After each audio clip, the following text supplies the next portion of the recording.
Good morning. Ladies and gentlemen, my name is Major Jacob Morris, and I'm a member of Staff Group 8 Alpha. Thank you. All right. And this year's class president.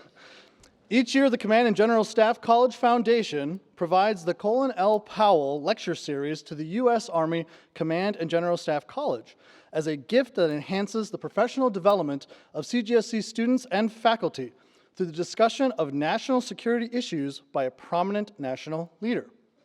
The Colin L. Powell Lecturer for academic year 2026 is General Robert Brown, U.S. Army retired. General Brown served in the U.S. Army for over 38 years, from his entry into the United States Military Academy at West Point until his retirement from active duty in September of 2019 as a 4-star general. General Brown served in multiple operational assignments, including Operation Uphold Democracy in Haiti, Operation Joint Forge in Bosnia-Herzegovina, and Operation Iraqi Freedom, twice, once as a brigade commander and once as the 25th Infantry Division Deputy Commanding General. His experience with joint operations includes program analyst in Washington, D.C., to J7 director at Fort Shafter, Hawaii, from the ranks of lieutenant colonel to brigadier general. In his post-military career, General Brown serves as the president of the Association of the United States Army, which he has held since September 2021 after entering the organization as the executive vice president. He holds a Bachelor of Science from the United States Military Academy at West Point, a Master of Education from the University of Virginia, and a Master of Science from the National Defense University. Ladies and gentlemen, General Brown. Thanks. You're very welcome, sir. Thank you. Well, I failed already. I told him to keep it short, but that was exactly as my mom would have written it, the intro. So, hey, good morning. It's great to be here. It just makes me, for me, great memories. A couple times stationed here. Once, of course, for the best year of my life. I'm sure you've heard that a few times. But it really is a great year, and memories of everything from teaching my kids, coaching them in t-ball to the great things you do with your staff group and all you learn here. And then back here as a CAC commander later, just amazing experience. And when I was sitting here where you are, Colin Powell actually gave us a lecture, the best lecture I've ever heard. I took pages of notes and used it my whole career. He's an amazing leader. And I had the opportunity, the privilege to work with him a few times. And what an amazing person, leader. And so what an honor to be here for the Colin Powell Lecture Series. Now I'm going to talk about, you see up there, to succeed you have to fail. And kind of almost like, wait a minute, what? It doesn't make much sense. But I tell you honestly, I'd rather sit up here and tell you a few good things I did over the years, some successes, but you wouldn't learn as much. You'll learn a lot from failure. So I want to spend the time talking about what happens when you fail. Why is failure such a key part of success? Why should you not be afraid of failure? And in fact, when we look at today, I've been involved in a lot of innovation in my career, did the test and evaluation for the Stryker Brigade and deployed it into combat, developed the multi-domain task force when I was commanding in the Pacific. A lot of transformation. I can tell you, you cannot transform without failure. You can't. But I'm not saying failure is fun, and I really don't want to talk to you about it, but I'm gonna, because I think you'll learn a ton. So let me go back. So there I was with your worst fear this morning, here in the morning, and an old guy telling you a war story. Is there anything worse? But I think you'll learn a lot from this. Again, as painful as it is to tell it, but what the heck, you'll learn a lot. So I was here at Leavenworth in pre-command course, and got pulled out early because my unit got set for a deployment, so about 3 months early to take command. And get to the unit, unbelievably fast pace. We're getting ready to deploy. Had to go to the JRTC, CTC to certify. This was a deployment, peacekeeping operations in Bosnia. We went to Germany before, and I got to go to that before taking command and participate. And then, again, pulled out early, assumed command. The next day, go to JRTC. And at JRTC, it was, you know how it is, the CTCs, boy, they're pushing you. And it started off kind of slow. It was kind of rough, and I'm like, oh boy, this is tough. But by the end, we were kicking butt. And in fact, the division commander at one point came down and just said, oh my God, great job. We had a particular operation. We did it right. And I'm like, oh man, I love command. This is awesome. I waited 17 years and I just love command. It's just incredible. Everything you could think it could be, it's just amazing. So then we go and we're literally loading mill vans, getting ready to go. You got people loading, and we had to do a final gunnery. And I do remember when I transitioned, the one-day transition with the outgoing commander, he said, gunnery's going to be the tough part. Gunnery's going to be the hard part. And I was like, what's he talking about? I mean, gunnery's not that, I mean, it's hard, but it's not that hard. So in gunnery, I don't know, how many have ever done gunnery out there? Bradley gunnery, M1 gunnery, quite a few. Okay, you know how it is. I haven't been in a Bradley in a while, but I'm leading the way. The battalion commander gets to lead the way down on the first gunnery. And they're like, don't worry, sir. We gave you the best gunner, #1 gunner in the entire battalion, Sergeant Smith. And go to the next slide. That's a picture of him right next to the Black Knight up there with a mustache. Great, great young man. But on our run, our qualification run, he choked. And he missed like half his targets. I'm like, oh crap. So now I have to hit all of mine. And I haven't done it in, God, over 10 years. And I'm like, holy smoke. So the pressure's on. We get it. We qualify, come back in. It's 2 in the morning. It's like a Top Gun moment. We're high-fiving each other. Everything's wonderful. And I get this call on the radio. Lancer 6, this is Banshee 6. And we just shot a helicopter.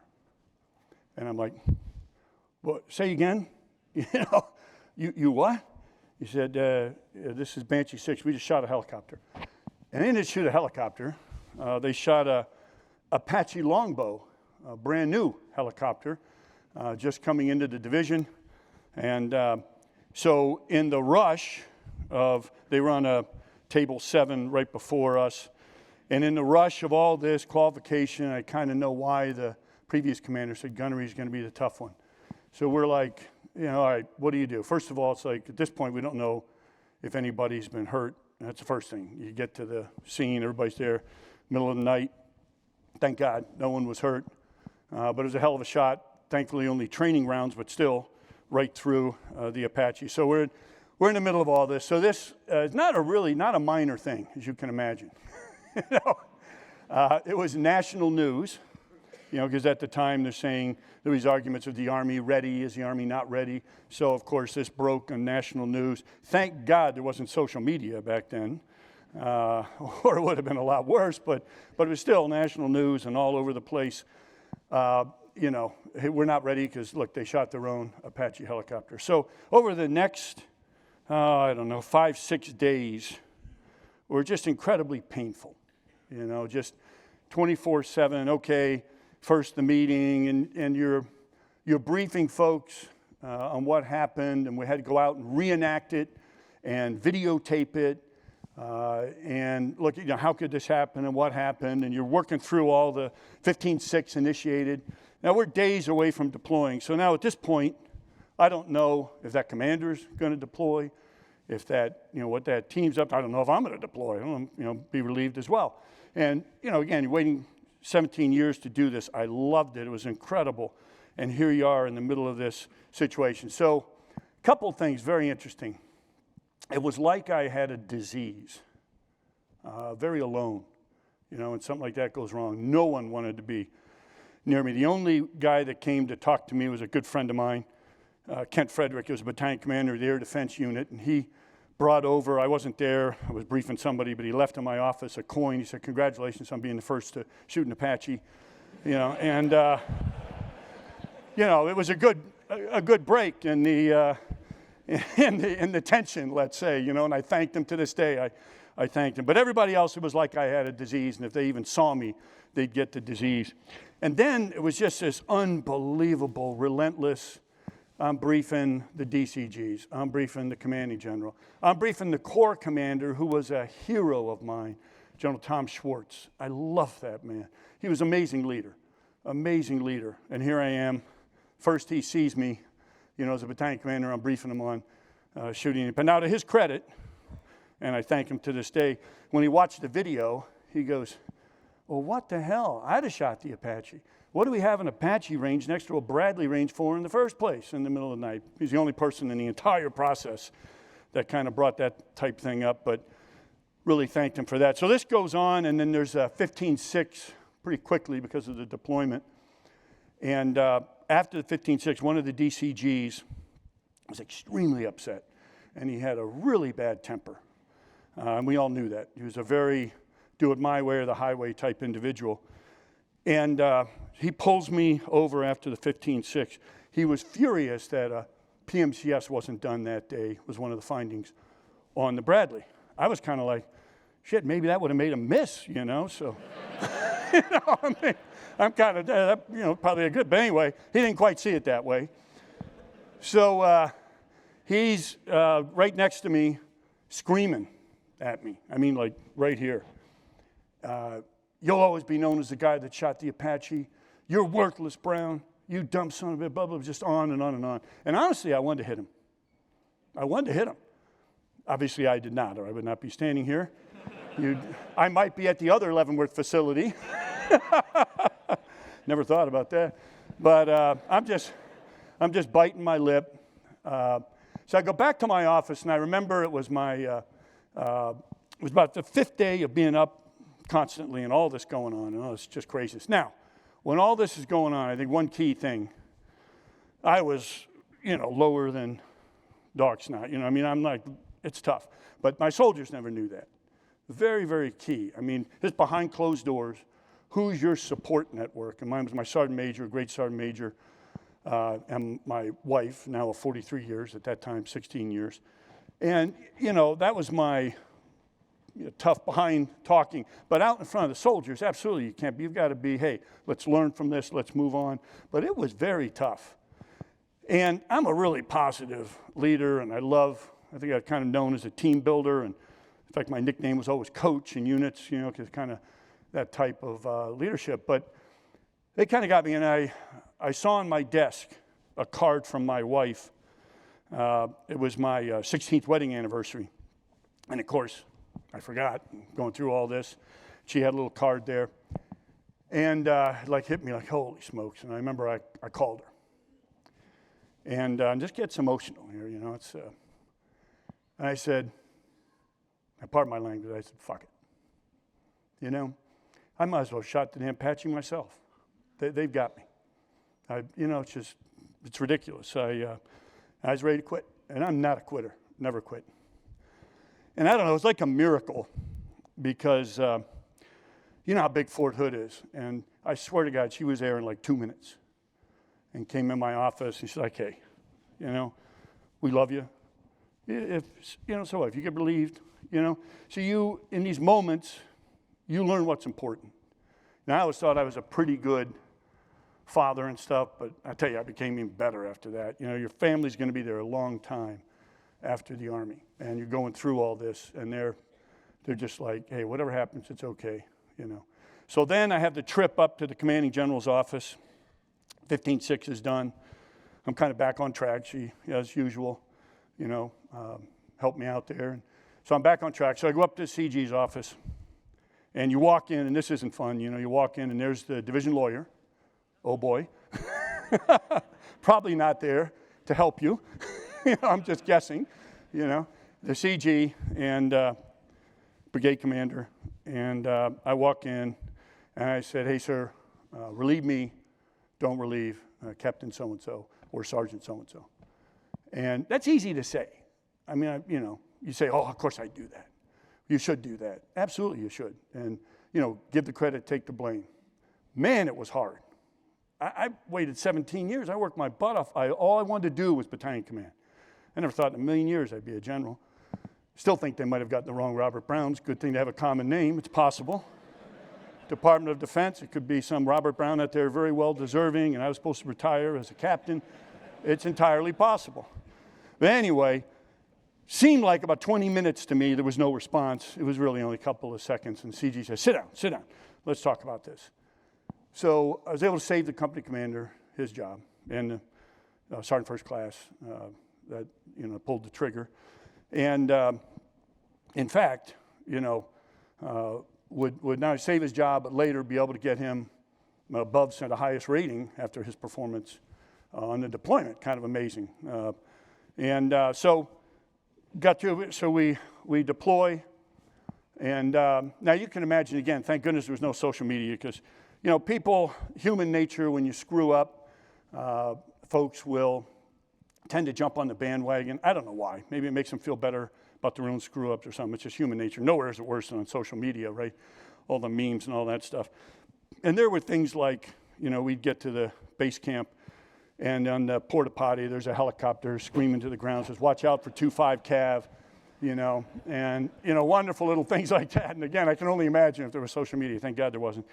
So you're dealing with all this, but the way we handled it, it was like a wake-up call. The sergeant that fired the shot, he was asleep in the bleachers, exhausted from JRTC. The company commander went up, woke him up. "You're next, you're next." It's like 2 in the morning, 3 in the morning. He gets out there, and if you've ever done gunnery, it's like scan, scan, scan. He was like 10 degrees off, boom. And when we ran, it did look just like the target. The Apache that had just shut down looked exactly like the silhouette with a heat source at night. But anyway, so you can understand why he did it. It was our fault. We should have looked at that. And had I been a more experienced commander, I would have said, "Hey, we need to slow down." But being a new guy, I thought, man, this must be the way it kind of always is. And so I was kind of hesitant to slow things down. I thought this is kind of the way it always is. Well, what happened was all the NCOs, all the officers, I was an incredible attention getter, as you can imagine. And so we were really going into the deployment at an advantage from that incident because it perked everybody. And I'll give you an example. We had a huge area. It took 8 hours by up-armored Humvee to go across my area. I had Serb, Croatian, and Muslim in my sector. And we had the wonderful little city of Srebrenica. If you know anything about Bosnia, it was a city where there was massacres. It was terrible. And the only place they could not implement the Dayton Peace Accords. It was still a tough place. And I gave my best company commander, a guy named Captain Omar Jones, just retired as Lieutenant General Omar Jones, gave him Srebrenica. And we had a huge area. And one day, we were there in the winter as well, and the NCOs are doing the pre-combat checks. And here's a young private in an up-armored Humvee, the terrible strap. He's the gunner, so he put a chair there, a little folding chair. NCOs doing their combat checks. Get the chair out of there. Do your rollover drills, etc. 30 minutes later, that up-armored Humvee on an icy mountain road rolled over. Had that soldier been in the chair, he would have been decapitated. We did not. And then everybody was fine. Everybody walked away because they'd done the rollover drills. Everybody's, again, perked everybody's attention. So, not to brag, but we did an incredible job on the deployment. We rescued some United Nations hostages in a riot. We had, and that was an incredible moment. We had, they were implementing Dayton and coming down, arresting some of the leaders. They arrested the leader of the Serb army, and that ticked off his hometown, and they had a big riot. And when they're in the riot, they're up there, and we're on the outskirts kind of monitoring. And they were up there, and they said, "Hey, these folks coming in, they're arresting our native sons and so forth. Go get them." And there were like 3 UN workers there, and this crowd of thousands starts chasing them, and they're running. And, it's the old, how fast you have to be, faster than your buddy, right? Well, they got one of them. And luckily, the relationships we had made, a police chief there who we had a close relationship with, fired in the air. We got in there and saved his life. We solved Srebrenica. We developed a really unique method and solved the challenges in that city. And SACEUR came down to congratulate us and, actually implemented. So things are going great. So my replacement comes over, right seat, left seat ride, another battalion commander. And we're together, for a week. You know how it is. You're riding around together everywhere for hours. I said 8 hours to get across the sector. So we're riding around the sector. And one day he goes, "Wow, you guys have done fantastic here. It's unbelievable what you've done." He goes, "It's a shame you're not going to get promoted because of that Apache incident." And I sort of said to myself, did he just say that out loud? It's like, wow, unbelievable. So fast forward a few years, like maybe 14, and just took command of CAC here as a 3-star. And my first briefing is on a particular subject, I don't remember what, but it's a DA civilian briefing me. And it's a retired lieutenant colonel who said that to me. So I consider myself a humble leader and so forth, but I will tell you, I went home that night, had a beer, and said, cha-ching, baby. Yeah. So a long war story, painful. Would I rather tell you something good I did? Hell yes. But what I learned from it was unbelievable, and I became a better leader. And so I think the story, go to the next slide if you would. The story, you cannot succeed without failure. It's impossible. The only way you don't fail is if you're doing nothing, and that's failure, right? And so I'm not saying it's not painful. You heard, I mean, man, I was at my limit. It's painful. But you know what? It's interesting. You grow in that, we all kind of tired of the term resilience. I like grit better. But that's what gets your grit, your resilience, your grit. Going through things like that makes you stronger. And we don't talk about it enough. It's kind of like, when you go through combat operations, and yes, it's terrible. There are folks that have post-traumatic stress from it, but there's way more. I'd say up in the 80 percentile that grow and want to be better for having been there and make the lives matter that were lost. So there's growth that happens. So, with history and science, the stories of some of the most successful individuals. In fact, I would challenge you to name a successful individual who didn't fail. It's like impossible. Again, you can't be successful without trying, experimenting, working, and failing. I mean, it's part of it. But the difference is how you respond to that failure. There's no question about it. That is the big difference. And kind of go over here, it's not a detour. It's a slight detour, but it's part of the path to success.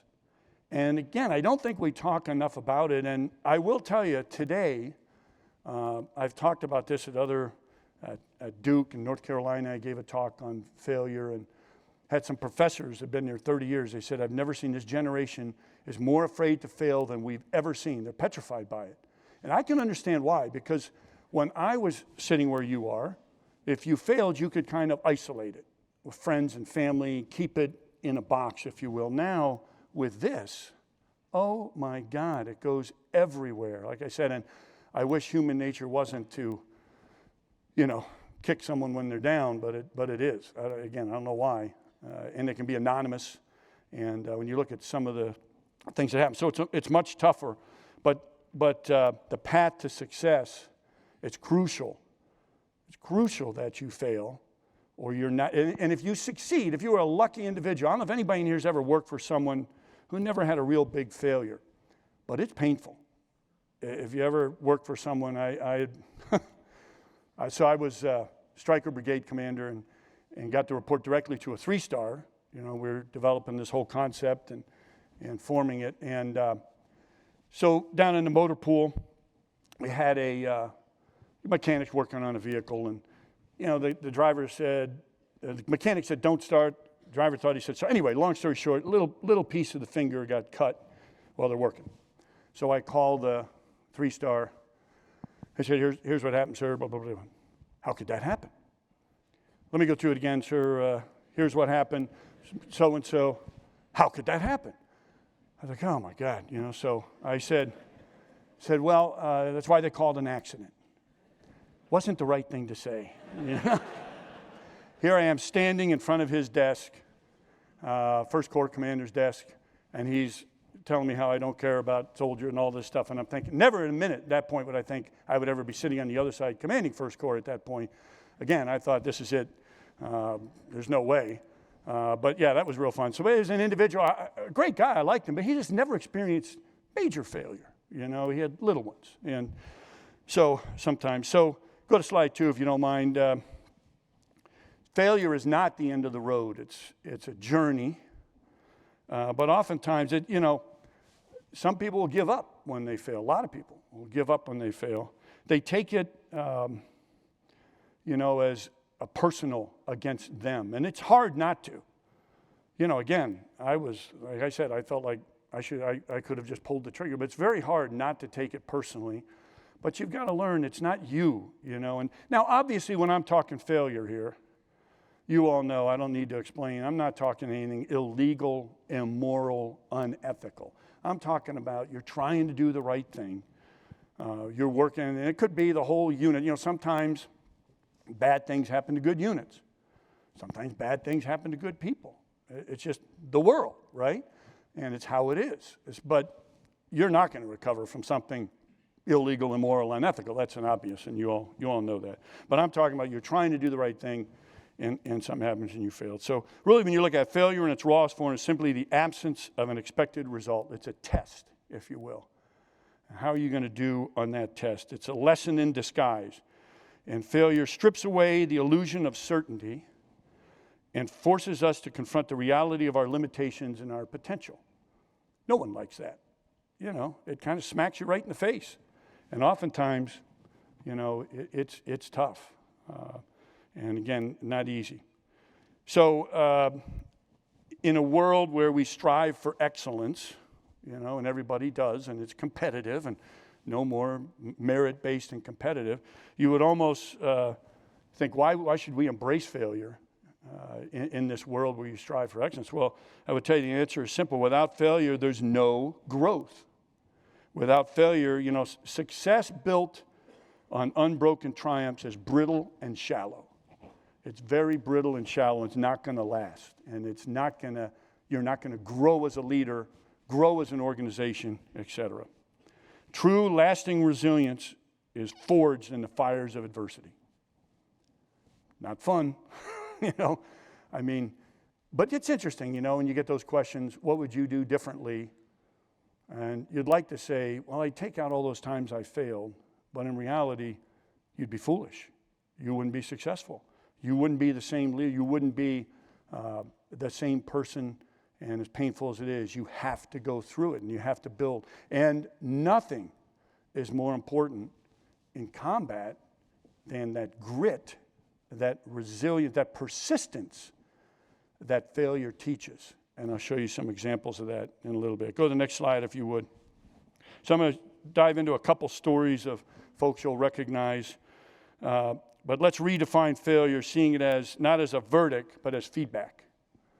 It's feedback, and oftentimes really good feedback, again, that will maybe save lives later, make you better. And Thomas Edison, you probably all heard this one, but it's a great one. He didn't say that he failed. He just found 10,000 ways that won't work. So, for him, as he was developing that practical light bulb, he failed a lot, but he looked at it in a different way. Each failure was a data point that would help him grow. And we can see now because of it, so we're pretty lucky. So it's not a permanent mark, it's a temporary state, which is a good thing. And it's only final if we accept it as such, which some people do. And if you accept it as this is final, then that can be something that it causes you great problem, and you don't grow from it. So you really have to work at that. And the great difference between those who ultimately succeed and those who do not is often their relationship with failure. And it's interesting, that prediction, it's not intelligence, it's how they respond to failure and how they address it. Winston Churchill, who failed a ton, holy smokes. Just read about Winston Churchill, you'll be amazed. He failed a lot. But then after incredible failure in World War I and military operations, he had major failures, but he came back to be the hero of World War II for Great Britain. He said, success consists of going from failure to failure without loss of enthusiasm. Kind of interesting, from failure to failure without losing your enthusiasm. So let's look at some lessons from history and go to the next slide. So these are some obvious. My God, how could you put George Washington up there and even have the word failure anywhere near there? It's terrible. There's our hero. He's unbelievable. I don't know if everybody's read like 1776 and some of the great books. Washington was amazing, of course. But did you know that he actually, early on, he failed? Battle of Fort Necessity, had to surrender in early military operations. But again, how he handled it, he learned from it and became better. He grew.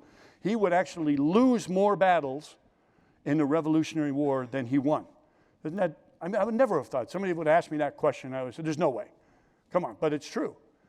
But his key was that, his ability to rebound from setbacks, to adapt his strategies and inspire his troops led to victory. So it wasn't that he walked through with all victorious and everything was great.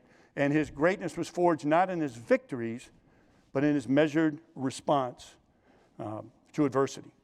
Really amazing. George Washington, when you look at that. Next slide. Look at this. This is just incredible. I'm sure some of you have seen this before, but to me, this is amazing. Recently went to the Lincoln Memorial with a bunch of battalion commanders and going around to an inspiration to lead drill, and we're talking about Lincoln. Look at those failures there. I mean, he lost he lost his mother when he was young. He lost the first love of his life. He lost numerous elections. I mean, you would look at this resume, nobody would hire him, right? Nobody would put their money behind him.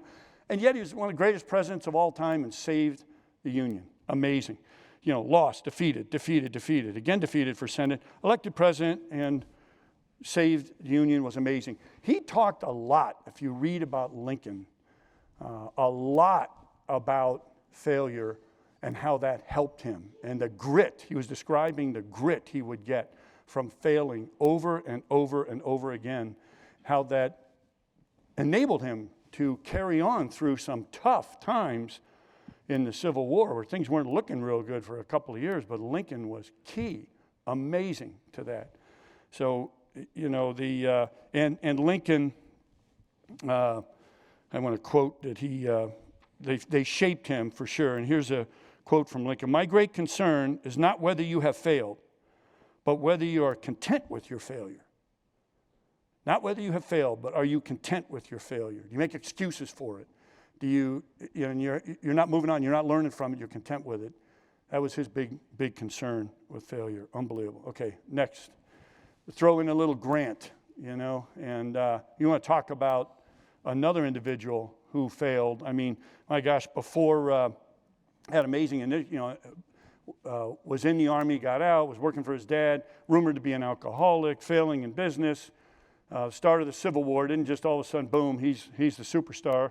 He's number one. No, he continued to fail. And then I looked at one of the greatest campaigns, really the first joint campaign, you could say, and I don't know, there'll be historians in here who'll argue with me, but Vicksburg, really kind of a joint campaign with the Navy there.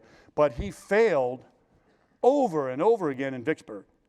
And a lesser leader would have given up 100 times. He kept learning from it. He even, they dug canals as a way. They tried to go around. They tried all these things in Vicksburg and had unbelievable setbacks. But then, he ended up with brilliant maneuver that really isolated Vicksburg. And it was a huge, huge victory for a couple of reasons. It split the Confederacy in half. It also encouraged the North. They'd been losing. But then I think the most important, it propelled him to lead the armies, and he would take that same attitude to victory. So, looking at Vicksburg, what an amazing story of setbacks and success that highlight Grant's resilience and strategic acumen, which, of course, obviously were instrumental in Union's victory during the Civil War. Of course, we're in the Powell Lecture, so I have to talk about General Powell, one of America's most respected leaders. He's amazing. He encountered significant setbacks early on. A helicopter crash in Vietnam that could have ended his career. Lost his pistol, for those of you who have read his biography. That's an interesting one.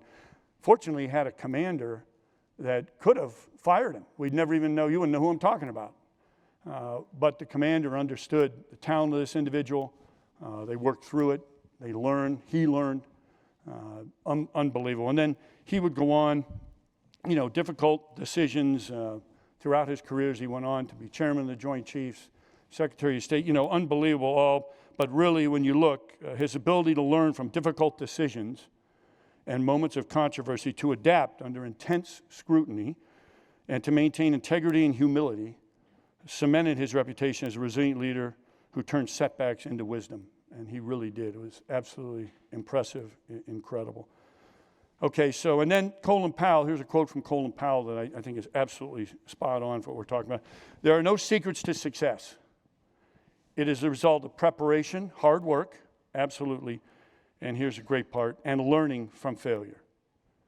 So Colin Powell, there are no secrets to success. It's a result of preparation, hard work, and learning from failure. How do you handle that failure? How does it go? If you go to the next slide. So there's some reasons. It's interesting. How many of you in here, I'm sure everybody played sports. All right, any college athletes in here? All right, look at that, whole bunch. You raise your hand over here. What sport did you play? Okay, wrestling. When you lost a match, what'd you do?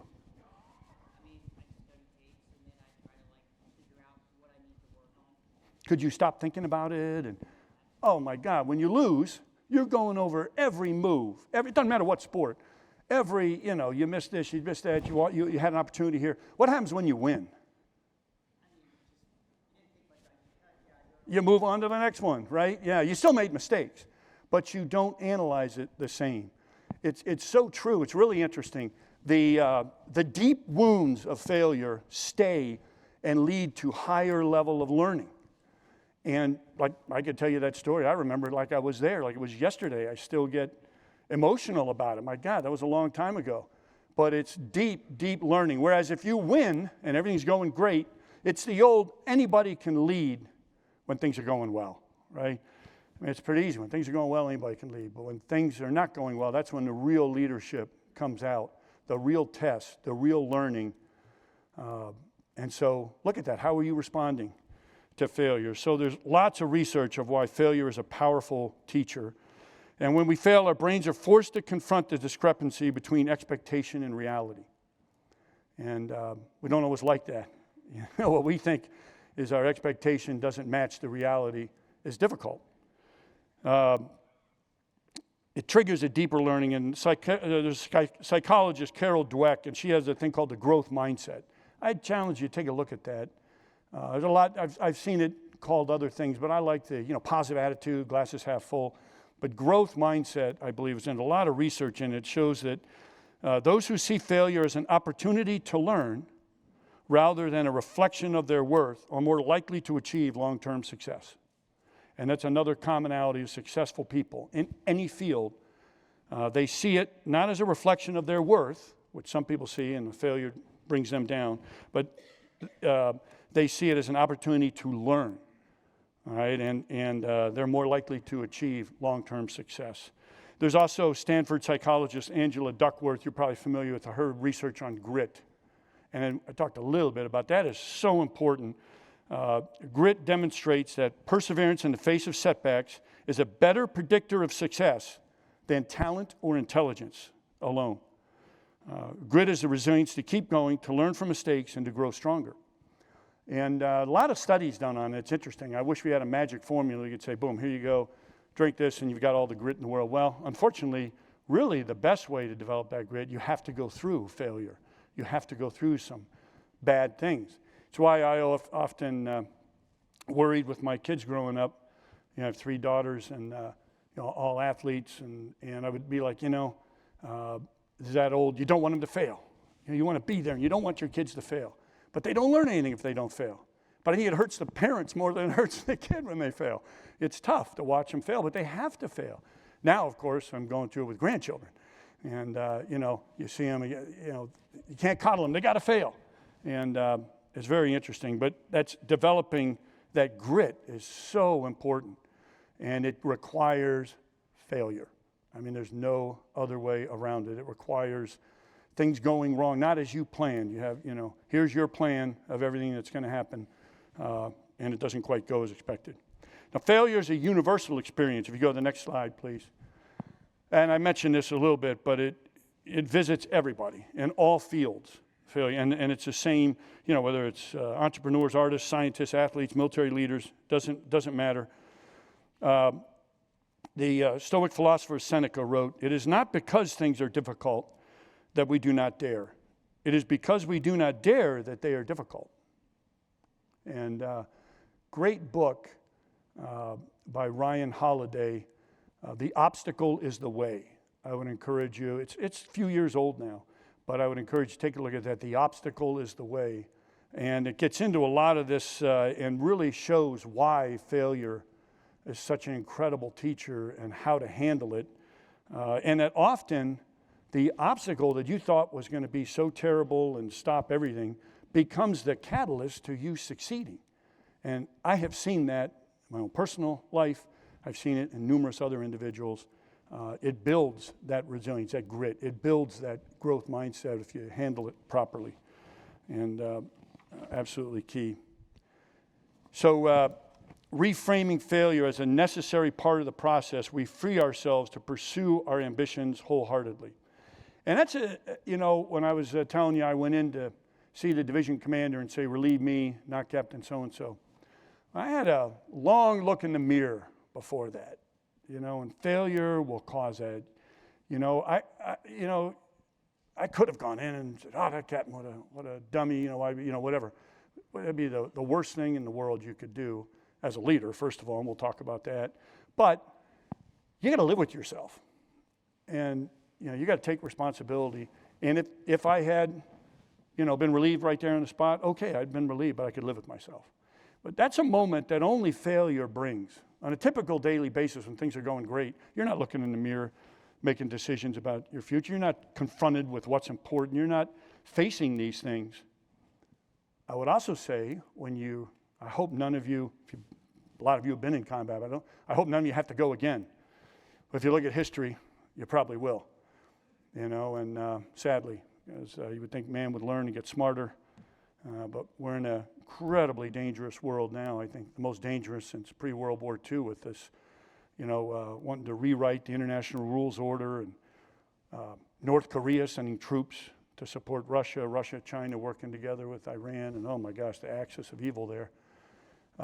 In combat, I would go through 1 million of the Apache incidents as opposed, infinite number, as opposed to one loss of a soldier in combat where you ordered them to do something and they lose their life. You have that standard to be able to look the parents in the eye and say, I've done everything I can do for your son or daughter before you deploy. And then the experience, I remember the first memorial I went to, we were up in Mosul, went in pretty tough, coming in where Al-Qaeda extremists had taken over the city and a lot of northern Iraq. And so I was beefed up from 5,000 person striker brigade to 12,000 people for 10 months to get Mosul back. And I remember the first soldier killed, the memorial, I felt like I was having a heart attack. It was like a feeling I'd only felt at my father's funeral, but worse, much worse. My father got to live, 70 years. And the failure and the hardening and the grit and the resilience will sustain you for that. And that grit that gives you the persistence, it's often darkest before the dawn. And you have to stay after it, and then you get to victory. And without that failure along the way, you don't have that. You will not have that, and you'll quit early, you'll stop. So some other famous people who have failed, and some of these I'm sure you've heard, but it's just fascinating. Walt Disney was fired for lack of imagination. I mean, to me, that's unbelievable. One of those brilliant minds and amazing. J.K. Rowling, Harry Potter. She was turned down by 12 publishers. You think they're kicking themselves, Holy smokes. And she was on welfare when finally she was successful and turned down 12 times. Steve Jobs fired from the company he co-founded. And that would lead him on to even greater success by far from that incident. Oprah Winfrey demoted from her first news anchor job. It's like, you're kidding me. But these failures and things they went through. Here's one that amazes me. Albert Einstein, considered mentally slow by his teachers, and failed school entry exams. Can you imagine that? Albert Einstein. Yet he learned from it, became more resilient, more grit, unbelievable. Another one, Henry Ford. First 2 automobile companies failed for Henry Ford. I never knew that until he was successful. So failure in all fields and leading to success, no doubt about it. Okay, slide 10. How do you prepare yourself to handle failures? I'm telling you about all this, and you're like, okay, great, wonderful. Now when I fail, what the hell do I do? You know? Well, first, I think the most important of all as leaders is ownership of the failure. You have to take, the old give the credit and take the blame. It's such a standard leadership, and I remember learning that in 1977 at West Point. Coming back, I was head minute caller during Reorgy Week when their advice was stay hidden, stay out of sight. And here I am now in charge of all the minute callers. And one of the minute callers went on sick call, didn't tell me, so I had an empty post. And of course, 4 or 5 cadets are there screaming at me in the room. And I'm saying to myself, how the hell is this my fault? They didn't tell me, but it is your fault. You're in charge, right? So you're learning. And they're yelling at me. They leave the room. My roommate popped out of the closet. He was hiding in the closet. And you learn this. You're responsible. Even if, you've got to, as the leader, you are responsible. Give the credit to those and take the blame. It's so important for leadership. It's so important for learning from failure. It's absolutely critical. Just one other one in that I remember as a company commander, 4th ID, Fort Carson. I don't even remember what the incident was, but I had a tough battalion commander, called myself and another company commander up and chewed our butts on something. I don't even remember what it was. Go back to my company. I didn't say a word, right? First sergeant comes in, hey, sir, I heard what happened. We'll take care of it. Never happened again. Platoon leaders come in, hey, sir, we heard what happened. We'll take care of it. Never happened again. On and on. I didn't say a word.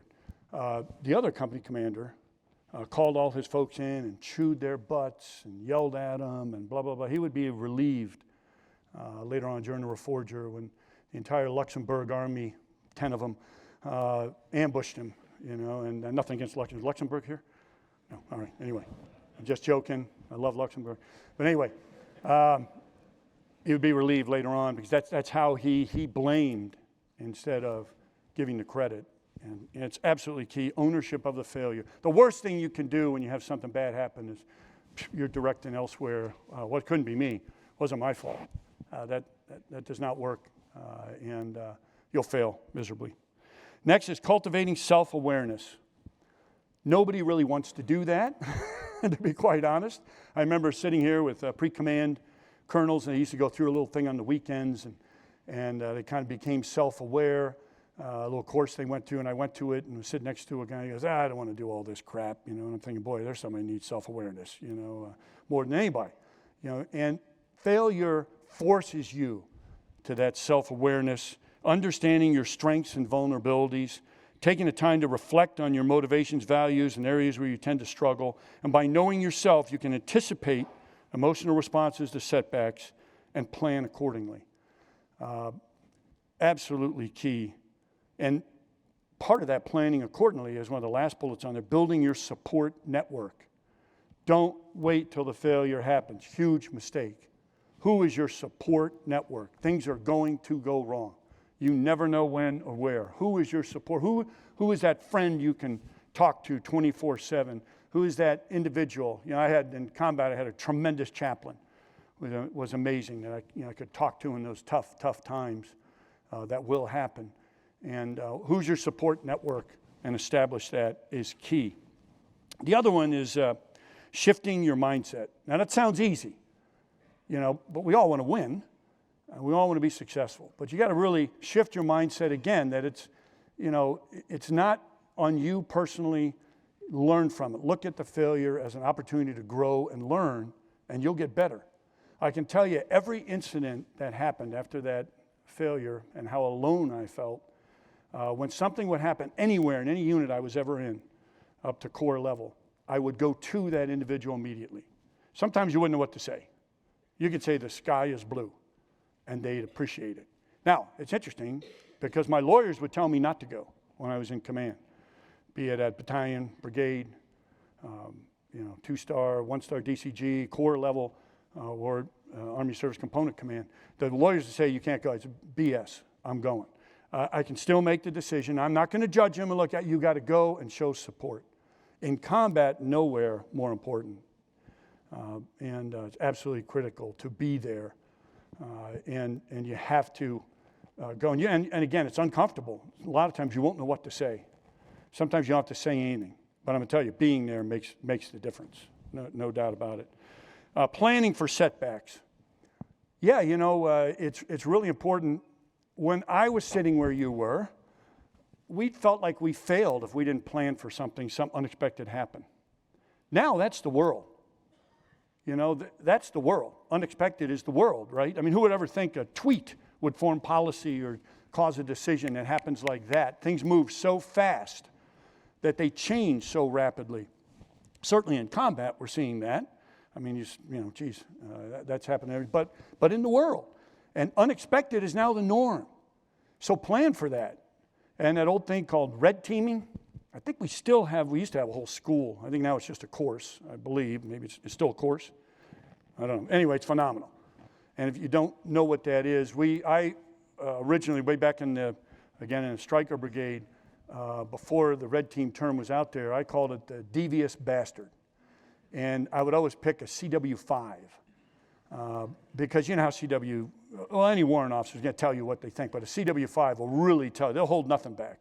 And so I remember one particular time they were playing the devious bastard, and we had an operation in Mosul, and they said the extremists are going to mortar civilians and fire rockets at civilians, kill them, and blame us in this. And we're like, oh, come on, who would do that? That's terrible. Okay, but if they do, here's what we do. We do this, we do this, we do it. And the next day, it was like a miracle, they did it. And we were ready for it. And we responded, and there was no way they got the blame. But it was that red teaming, that devious bastard. It's amazing stuff. And there's a couple good books on red teaming. But you can plan for setbacks. You can't ever take them away, but you can plan the what-ifs if you have those issues. Okay, next slide. So turning failure into success. Army Transformation Initiative is all anybody's talking about right now, and it's huge. And having, again, been involved in transformation, boy, you're gonna, the old from Silicon Valley, fail often, fail fast, is so true in transformation. And a learning mindset in organizations is really important. And, so that ability to have that positive attitude, that growth mindset, knowing that you're going to fail when you're trying things as you're transforming. And the whole organization, we actually in the Stryker Brigade early on and throughout used to reward failure. That sounds crazy. Oh my God, how could you do that? But we would, someone tried to do something, legitimate, good effort, it didn't work. We'd highlight, hey, this, Captain so-and-so tried this. It didn't work. And then when something did work, we'd highlight it and share it on the Stryker net, and across the board, folks were doing that. Saved a lot of lives, and that learning mindset where you're encouraging folks. Now, I've also been in organizations where they don't have a learning mindset. And I know what you're thinking. Oh, that's great. But I worked for this guy, and it was like the opposite of a learning mindset. You got to work that. It's harder. You can still get there, but you really have to put a huge effort in at your level to create that learning mindset. You almost have to be a salesman for developing a change culture and a learning mindset when you're working for someone who doesn't have that, but it's possible. I've actually done it. It's much harder, but you can do it. You have to detach yourself from the results, as I talked about, which is not easy to do, sounds easy. Seek feedback. Again, have the humility to know. A key, when we changed leadership traits a few years ago, humility wasn't one of them. Empathy was, and so forth. And we really strove hard to talk the chief of staff into humility has to be one of the leadership traits, because today you have to have the humility to know that you don't have all the answers. The patents that just shut up and do as I say, that's never going to happen again. It's impossible. All you have to do is Google something, right? Come on. Nobody knows everything. You need everybody on the team. You need all the info, and you're going to get more and more info updated. And so the humility to know that is absolutely critical, seeking that feedback and other viewpoints. Reflect and calibrate is key.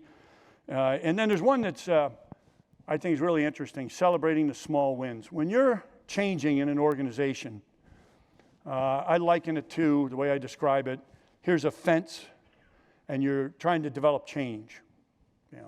something new. There's a couple of people on the side of the fence on your side that understand what you're doing. They're working with you, just a few. There's a bunch of people on the fence. Then there's a huge crowd on the other side of the fence. And they're all like, that's stupid. That's not going to work. What an idiot. They're all on that side of the fence. So when you, and it's against our culture. Our culture is work hard, don't brag about what you did, move on to the next thing. Well, when you're innovating, you better celebrate small wins. It's critical. So you get that small win, you celebrate, you highlight it, and people fall off that fence onto your side.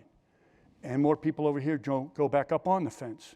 And that continues until what happens, and this is always fascinating to me, when it's successful, everybody's on the other side of the fence. They forgot whose idea it was in the first place, and they're all taking credit for it.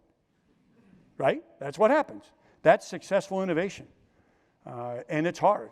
But it's really important to go against our culture of just going to the next thing and to celebrate those small wins. That's a way to turn failure into success when you're coming back. Okay, next slide. Some key as we look at, I think I covered most of these. I kind of covered. Next slide. Covered most of those. Go ahead, next slide. Thanks. Now this one I want you to read. Here's a guy that understood success is based on failure. Teddy Roosevelt, President, Medal of Honor winner. He started off barely able to walk. His dad, the man in the arena. Now I know, okay, I have 3 daughters, 5 granddaughters. It should be the person in the arena, not only the man. I understand that, but I didn't want to change Teddy Roosevelt. I didn't feel like I should change his quote. That's his quote, but it should be the person in the arena. But read that up there. Take the time to read that. It's not the critic that counts. I love the lines as we get down there, who spends himself on a worthy cause, who at the best knows in the end the triumph of high achievement, and who at worst, if he fails, at least fails while daring greatly, so that his place shall never be with those cold and timid souls who neither know victory nor defeat. There's someone who understood you have to fail. Don't let the critics get you. Don't let people and stay focused. And better to fail daring greatly than to be a timid, cold soul who does neither. So really, one of the reasons it's my favorite quote of all time. It's a long one, but it's fantastic. So I would just say, as you go out there, go ahead to the next slide. Hopefully, I was looking at the infantry folks to see if they were done reading. And I was infantry. Come on. All right. So it's just some, failure. See it as a journey. Again, I'm not saying it's going to be a fun time. It's just something you look for, but it's going to happen. So how do you handle it? And then learning from that failure is key in how you respond. That's what leads to greatness. And I'll challenge you, if you find somebody successful in any field who never failed, I was just thinking the other day, Condoleezza Rice. An amazing pianist, a concert pianist. She failed to get in the school she wanted. And she did okay afterwards, right? Amazing. But find somebody. If you find them, email me. I'll give you and I will, I'll get you a new car or something like that. I'll figure it out. I don't know. But there's no way. You're not going to find it. And then embrace grit, resilience. It's critical. I know, again, you get kind of sick of hearing that. Be resilient, but, really that grit is. And unfortunately, it doesn't come from succeeding all the time. I wish it did. It comes from tough lessons. So thanks for the opportunity. I'm sorry, again, if I depressed any of you talking about failure. But I thought this might be, again, there were a few things I did right over the years, not many, but a few things I did right I'd much rather have talked about. But I hope you got some good lessons from this and things that will help you in the future. Thanks.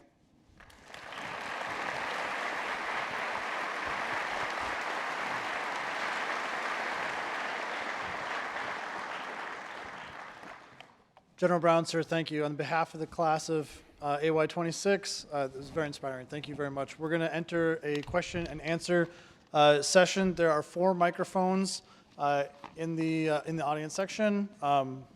please head to them, with your questions. To start off, I do have one prepared for you, sir. Softball, I hope. Yes, sir. All right. Interestingly enough, I assure you, I prepared this a week ahead of time, and I did not Wow. know, I did not know your topic. That's impressive. Well, I was told to do it, sir.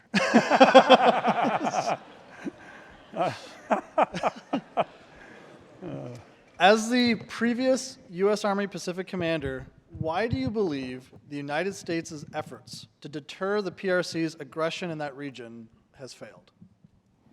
Well, great question. Yeah, that is interesting. You didn't know I was going to talk about failure either. Lack of innovation. And so when I came from here, very fortunate, helping work the Army warfighting concept in the future with here at CAC with Dave Perkins at TRADOC and H.R. McMaster. And working, I was really doing the people part of it. We kind of developed the idea of going from, you're comfortable in uncertainty was not enough. You had to really, we developed, trusted teams of professionals that thrive in ambiguity and chaos, because that's what is out there now, ambiguity and chaos. You have to thrive in it. And so we're working all that. I get to the Pacific, and I went in to see the Indo-PACOM commander, Admiral Harry Harris at the time, and I told him, I said, your plans won't work. China, for 20 years now, really the last 10, just take a look at their growth in anti-access aerial denial. And if you've ever seen that map, I wish I had it with me. 10 years ago, there was a small red line where the Chinese could impact a couple hundred miles off the coast. Now it's out to 5,000 miles. 5,000 miles. And having done Joint Task Force certification at the 4-star level, I can tell you, it all sounds great, but a carrier's not going to come in where it can get killed by a DF-26 missile. They're not going to bring the carrier in there. And air, I love air. I mean, Air Force, Navy, we're a joint team. It's a joint fight. But there's a lot of water in the Pacific, and we let ourselves get kind of comfortable thinking, well, it could all be done by the air and at sea. And before, I would say that's true. Now it's not, because of that A2AD access that China has developed. And so just like in World War II, land, there was a 4-star land commander, and land was very important. Why was land important? Well, they had to have land to have the ability to bomb close enough to bomb Japan, right? They had to be close enough to have access on land. Well, why is land important today? You can't get there unless you have land. You can disrupt that A2AD on land. Land remains the most survivable domain by far. Why were we in Afghanistan for 20 years? You can hide on land easier in caves and in cities and mountains and jungles. It's the most survivable domain. I'm not saying it's a land domain totally, but it's a combined joint is our strength. And Admiral Harris understood that, and we adjusted to what is now, I call it multi-domain operations, but joint. I had this argument with Chairman Dunford. He's like, well, why do you call it multi-domain instead of all domain? I don't know, 6 in one, half dozen in the other. But to me, multi-domain speaks more of all the domains involved as opposed to, but either way, that is the future, no question about it. And so the good news is we've adjusted over the last 10 years, and we don't have all we need, and we're not exactly where we need to be, but we're getting there. And Army Transformation Initiative will get us there. And things like, again, I'm very proud we realized this, and no one, when I went out there, said, hey, go implement multi-domain operations in the Pacific. No one said, hey, develop a new formation called Multi-Domain Task Force. But we saw it as we were experimenting and looking at it. We said, wait a minute, you can get on that ground, and you're survivable. It has to be a maneuver formation that can really disrupt. They did not plan. There's nowhere that China, Russia, anybody has planned for that type of joint all-domain. And the multi-domain task force, from concept to implemented, 18 months, pretty amazing. And things it's doing in all domains, game-changing. And, I remember arguing, fighting to fund the first one with the SEC Army. And fortunately, the chief understood it, and we got it funded. Now every combatant commander wants a bunch of them. But that gets at, it's a multi-domain, and now we can deter them. But we don't want to fight them. You have to be crazy to fight. But we can deter them and it'll get even better and better with what the Joint Force is doing. But land is critical, and so, but I would tell you, being in Washington, D.C. right now, running AUSA, I mean, there's a tremendous myth that, oh, well, you can do it all in the air and at sea still. I wish that were the case. It'd be great to be bored for a little while, as an Army, but not going to happen. It's a multi-domain, it's a joint, combined. Allies and partners are a big advantage. And they all don't have to do exactly what we do, but having capabilities like Indonesia having Apaches on the edge of the South China Sea, very important, and I could go on and on, all the allies and partners, critical. So I hope that answers your question, and I think we're heading in the right direction. Yes, sir. Thank you. Yeah, Appreciate that. sure. Microphone number 3. Good morning, sir. Captain Rivera, Staff Group 5 Charlie. Thank you for your time. 2 questions for you. Do you believe in the contested and congested environment that we're going to face against the PRC and the PACOM, that we are ready for that fight? And if not, what changes do you think we need to make to JADC to improve our resiliency? I think I kind of just answered that one. We weren't ready. We are getting better. We're not where we need to be. We're moving in the right direction.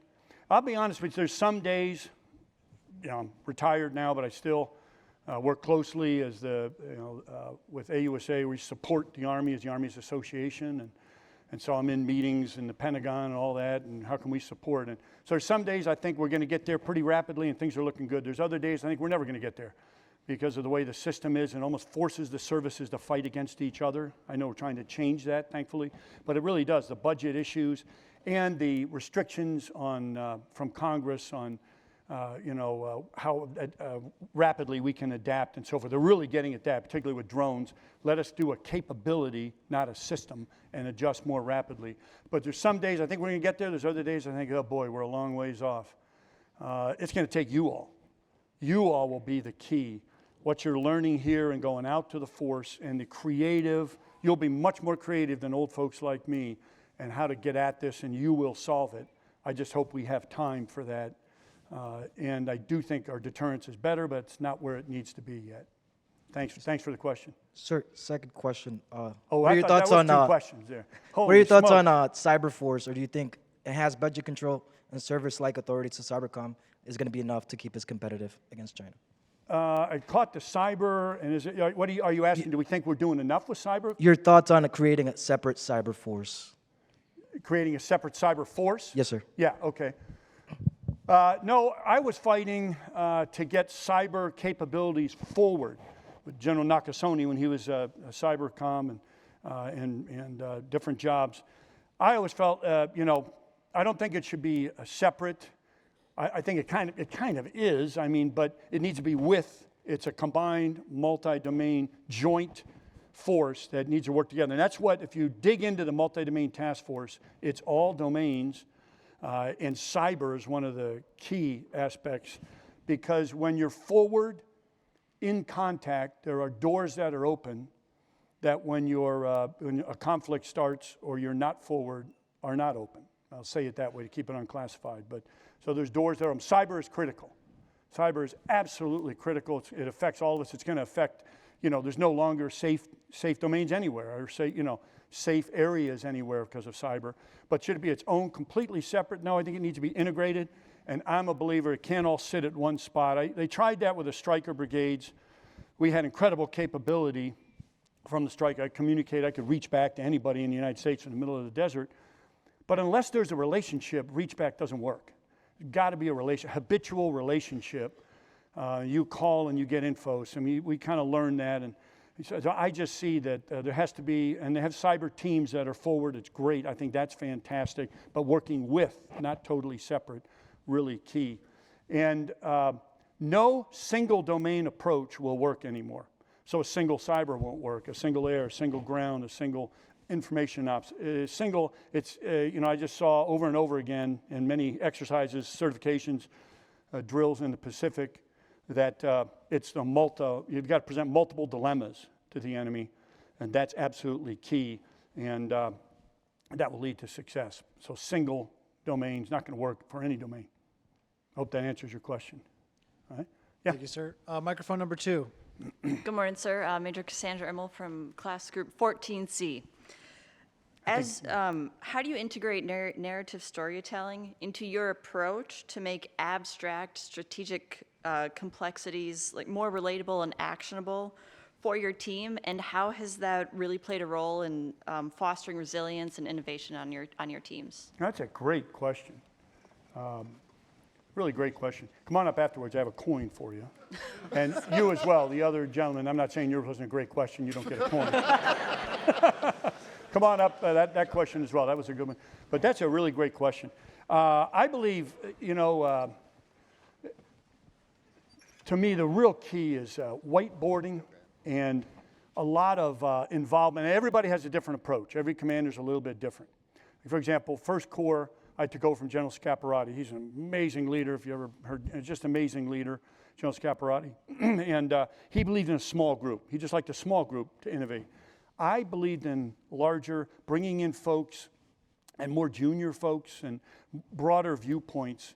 And to me, just brainstorming would create, for example, and so that means when you're saying how do you have to describe and visualize.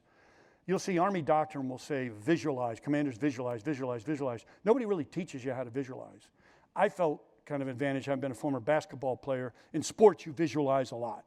You're visualizing, I'm visualizing a free throw, the game-winning shot. You visualize a lot, so I kind of knew how, but and in other things, and if you played an instrument, you visualize. If you debate team, you visualize. There's all kinds of things that cause you to visualize, but you've got to express to the team in a way, visualize to them what it's going to be like so they understand. But you're not sitting there giving them all the answers. You're just describing, and then you're getting ideas from them. And I often found the least experienced person, like, for example, the idea, I got to First Corps, and it was the most crystal clear guidance I ever got in my life. The President of the United States said, rebalance to the Pacific. They came back, First Corps came back from Afghanistan. The chief called me in, General Auditorium at the time, and he said, Bob, rebalance to the Pacific. I get out there, the PACOM commander says, rebalance to the Pacific. I'd have to be an idiot not to understand my task was to rebalance to the Pacific. The easiest, sometimes you don't know what the hell it is when you come into a command. But in that case, it was crystal clear. So, okay, but nobody, by the way, in this, nobody gives you more people, more money, figure out how to do it without more people, more money, whatever. So brainstorming. And a reserve officer, only in our command 2 weeks out of the year, as we're brainstorming, how do we rebalance, says, why do we go to exercises in an admin way? We go to Yamasakura in Japan and we fly back and it's all admin. We go to Australia, we come back. Why don't we do it the way we deploy? Well, money, this, but wait a minute. And we started toying with this. That became Pacific Pathways, which I would say is one of the most innovative exercise programs. Unbelievable. And General Brooks took it. I was at First Corps and General Brooks was at U.S. Army Pacific, and he ran with it. Brilliant leader. And it was a game changer. Every country in the Pacific, except China and North Korea, wanted a Pacific Pathways. Most of them didn't even know what the hell it was, but they're like, I want a Pathways. And it ended up, you'd stay for a month somewhere. You deploy the way you would for real. And then, you can say you're agile, you're adaptive, you're lethal, but until you go through, bringing vehicles into the port in the Philippines or in Indonesia or in Japan, until you actually do it, oh my God, it's different everywhere. And then you stay longer. And in the later phase of Pathways, we decided to stay 6 months, which I thought was a tremendous idea because you get to know them better and so forth. But I got pushed back. Some of the spouses didn't think that was such a great idea because they're gone a lot more, 6 months, and that was kind of tough. So, but anyway, you balance that. But so that's how I would say you've got to visualize, and you leverage stories, you leverage explanations that make sense, and you try to understand, everybody understands the direction and why and the key things, and then you let them come in with a creativity. How are you going to get there? And I was never so proud as watching. I got to, right after the war in Ukraine started, I got to go watch the multi-domain task force that had formed over there. And I'm sitting in the room, and here's young majors making these decisions exactly as we had envisioned. We could do this with cyber. We could do this with space. We could do this with ground, and kicking butt.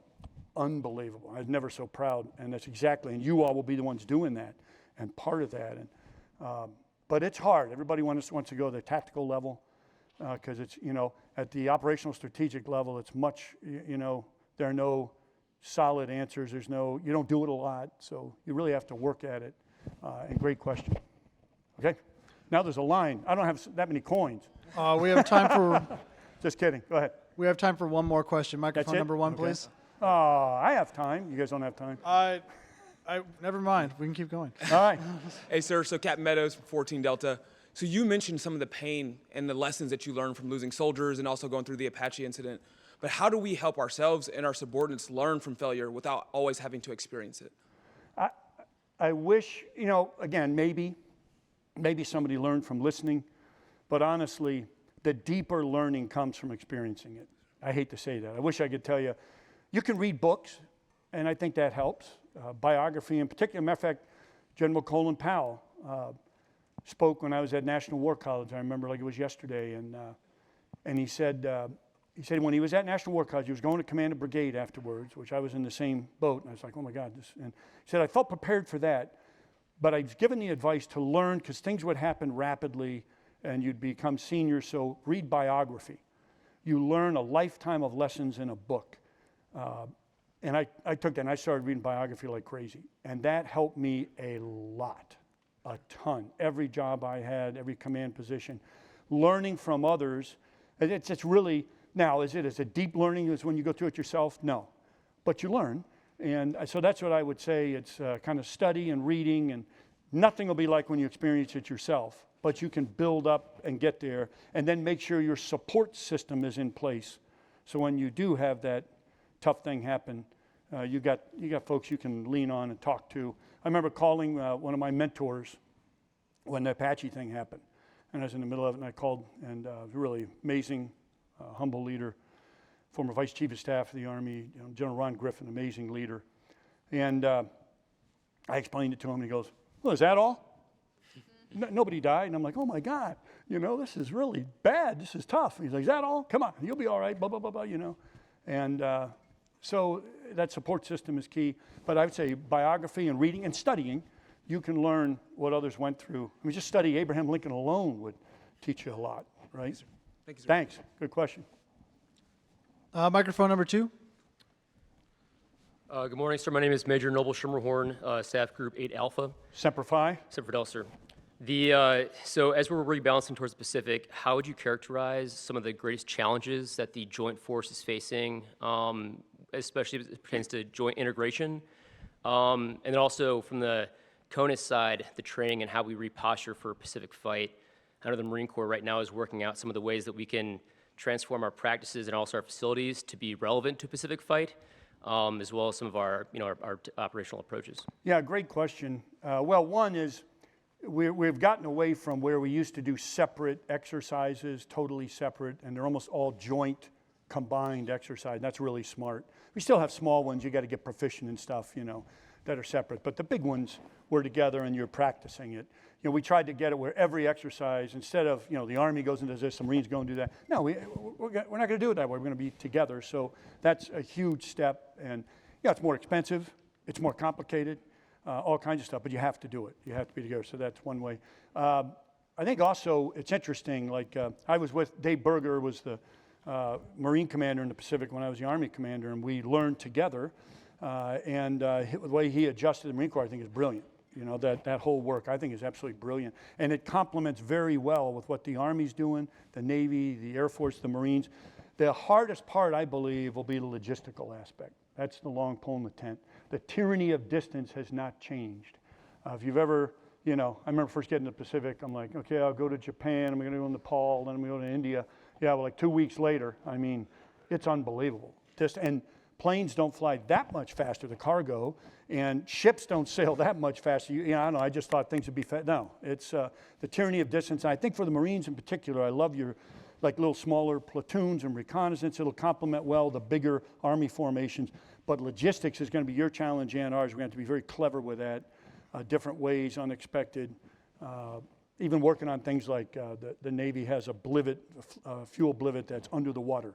It'd be very useful for you. I know you guys say you're going to do it all with like mill vans and stuff. It's going to be tough. So I think that would be the exercising together, and then a whole bunch on we've got to get more creative in the logistics and how to solve that. And we can't all come from the same direction.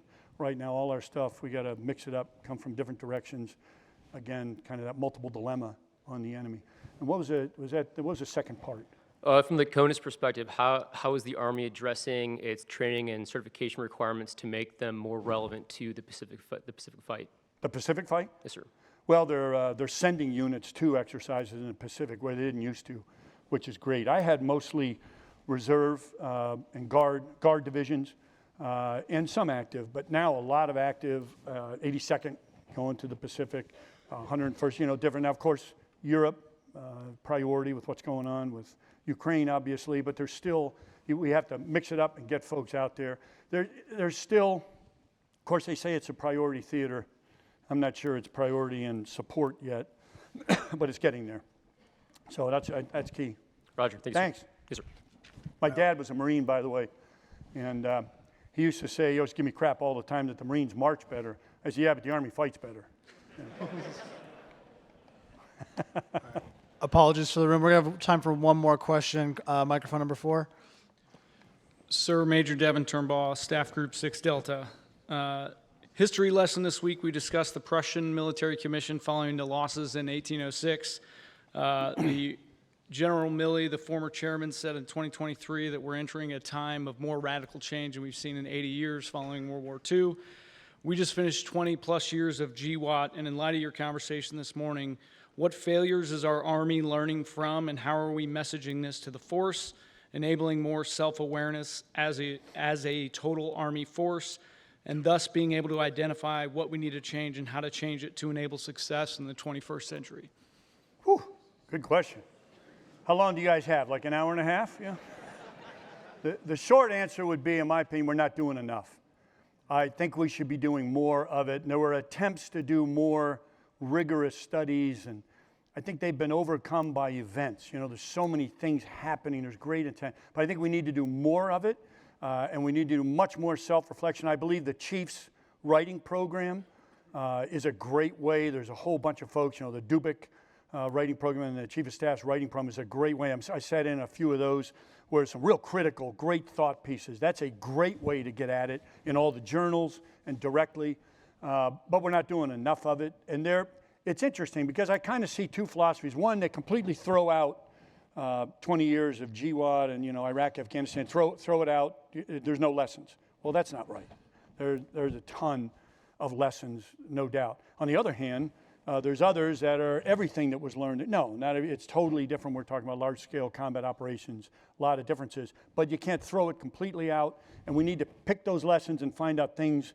And really, it's hard, but do an internal look. And that's why the chief was trying to get at it with that's how they used to do it. Guys like Patton wrote, Eisenhower wrote way back when they were sitting where you are, and they developed things and thought processes. Now I know maybe it's all online now, right? But you do still have to write, think about it, and I think that's a good way to get at it. Here, you've got to discuss it, have candid discussions, but we could be way better at it. It's hard, because always what happens today, again, I go back, it's changed. You used to be able to do it and keep it fairly limited. Now it'll be out everywhere. Oh, the Army determines so-and-so screwed up, and it'll be all over social media. They determine this person screwed up, and it'll be a big thing in articles. It's kind of like, how do you do any self-reflection and keep it kind of within the team? It's hard, but we got to get at it, and we got to do it, and I don't think we're doing enough of it. So I hope that answers your question. And come on down. I think I have enough coins for everybody to ask a question. If you come on down afterwards. If you had a question you didn't get to ask, I'll be up here for a while. And at AUSA, if you just Google AUSA, I'm at rbrown@ausa.org. And so nonprofit, and I didn't even talk about the Association of the United States Army. Isn't that amazing? Because you should all be members, should already know. We have almost 2 million members, 75 years we've been helping the Army. I'm really proud to be a part of it. So anyway, if you didn't get a chance, look that up. And if you have a question, I'd be happy to answer it if you didn't get a chance. Thanks very much. Thanks.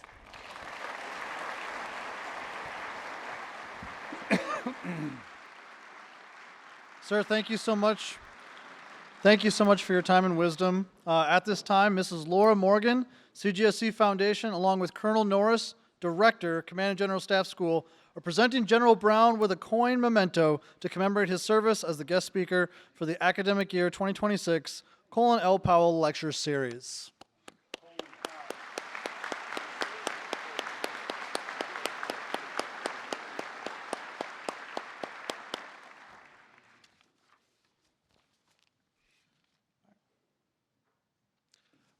We have no further remarks. Thank you.